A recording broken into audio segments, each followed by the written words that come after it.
The sun rose over the vast desert training base where soldiers from around the world gathered for advanced aviation drills. And among them was a Filipino trainee pilot named Arlen Reyes, whose dream was to fly one of the most feared and respected helicopters on the planet, the AH-64 Apache. Arlen grew up in a small town, where he spent nights watching aircraft videos online and days helping his father repair old motors just to understand how machines worked. But nothing lit his soul more than the idea of flying.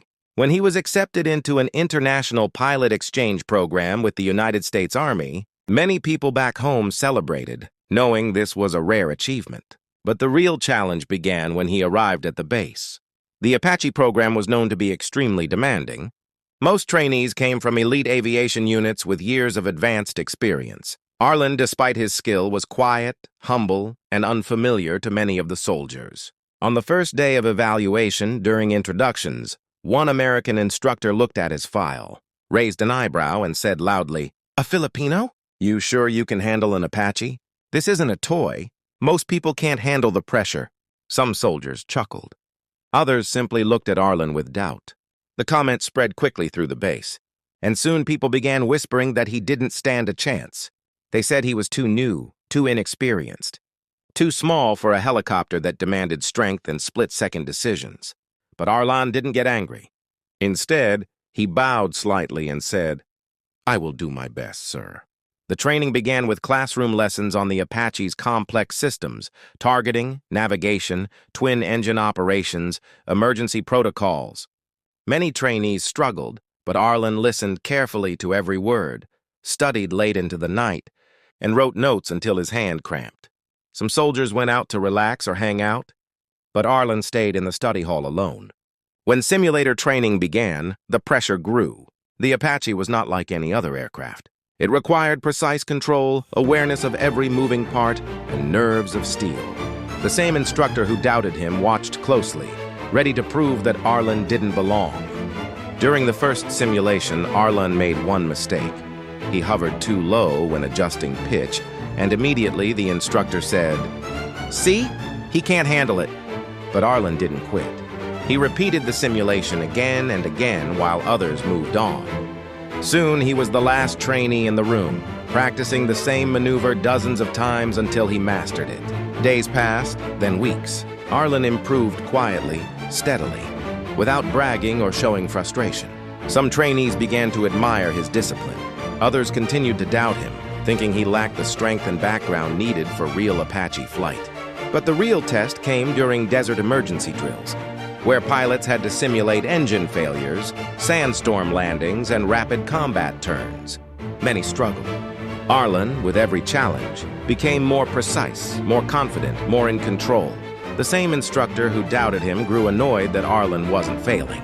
He even said during a break, "The Apache is too advanced. He won't pass the final test." Instead of arguing, Arlen simply replied, "We will see, sir." As the final flight evaluation approached, the entire base whispered. Some expected him to break under pressure. Others secretly hoped he would succeed. But no one expected what was about to happen next. Because the moment Arlen stepped into the real Apache for the first time, the entire aviation unit would witness something that shocked everyone.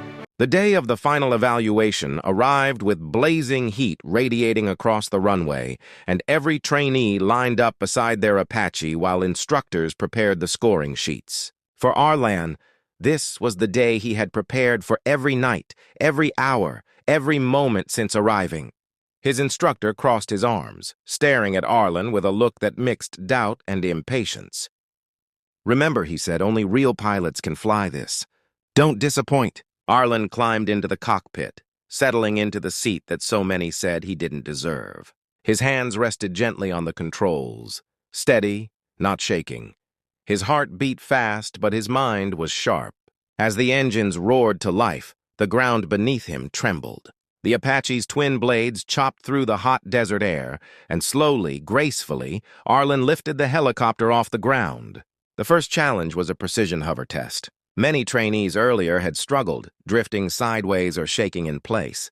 But Arlen performed it smoothly, holding the position like he had done it 1,000 times. The instructors watching from the tower exchanged glances.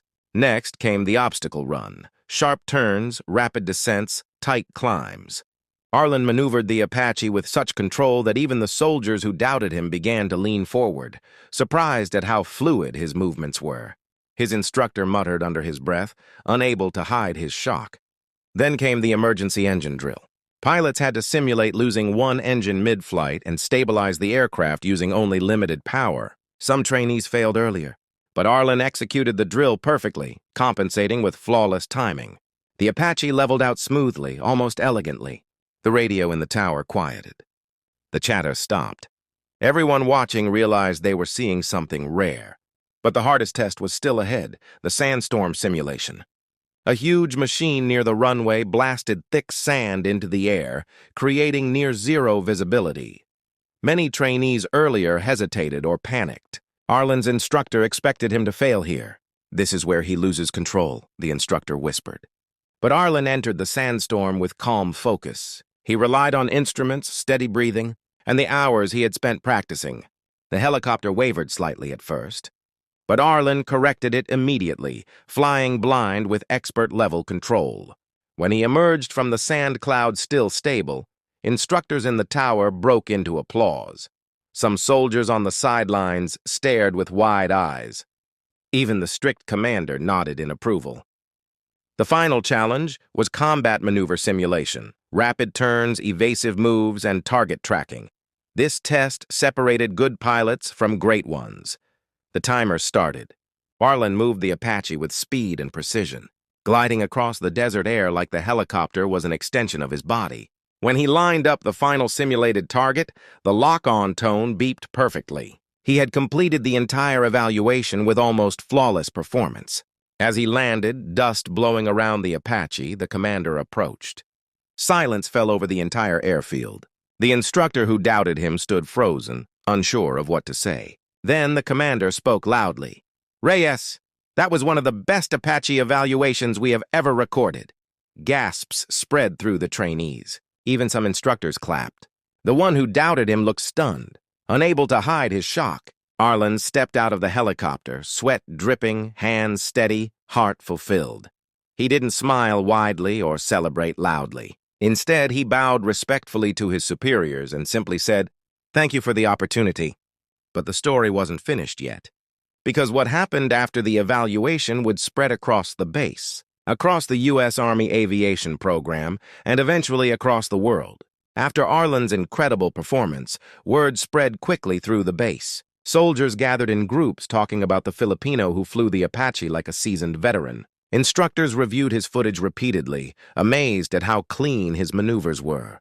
The commander personally called the aviation board to report Arlen's outstanding scores. The next day during the graduation ceremony, the commander stepped forward and said, "One trainee not only passed but achieved a level of control we rarely see. This pilot represents discipline, humility, and extraordinary skill. Reyes, step forward." Arlen walked to the front as soldiers applauded. He received the top pilot award, something no one expected him to win when the program began. The instructor who doubted him approached slowly, cleared his throat, and said, "Reyes, I was wrong about you. You proved that real skill doesn't depend on where someone comes from." "Congratulations." Arlen bowed respectfully and replied, "Thank you, sir. I only wanted to learn."